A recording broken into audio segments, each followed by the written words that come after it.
In this question, we're asked to rank the effective nuclear charge of several period 2 elements, lithium, boron, carbon, and nitrogen.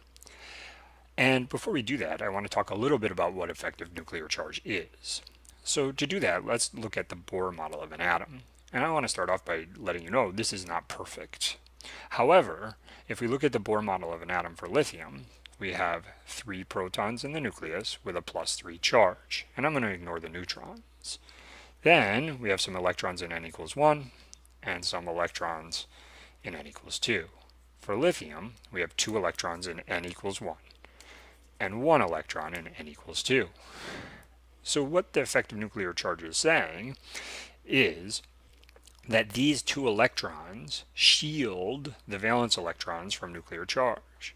So here we have a +3 charge, and here we have 2 electrons or -2 charge, which means that the effective nuclear charge here essentially is +1.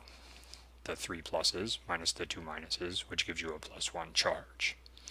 This is not perfect. It's not perfect for 2 major reasons, among others, that these do not shield the protons perfectly. These electrons do not shield the protons perfectly. And also, if there are multiple valence electrons, they do have some shielding effects because they're not always this far away from the nucleus. There is some probability of finding them closer where they can do some shielding. So there's multiple things going on. If we look at nitrogen, on the other hand, and I'm going to move this down to do this, nitrogen has 7 protons in the nucleus for a +7 charge. And again, I'm ignoring the neutrons. So it has the 7 protons for a +7 charge. We then have n equals 1, which has 2 electrons in it. And then we have n equals 2, which for nitrogen has 1, 2, 3, 4, 5 electrons in it. So again, for nitrogen, 2 of this 7 plus charge is blocked by these core electrons. So these valence electrons are feeling a Z effective of +5.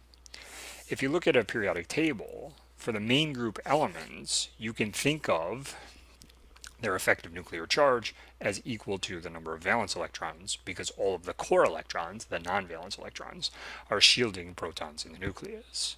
So at the end of the day, this means the effective nuclear charge for these period 2 elements is highest for nitrogen because it's feeling about +5.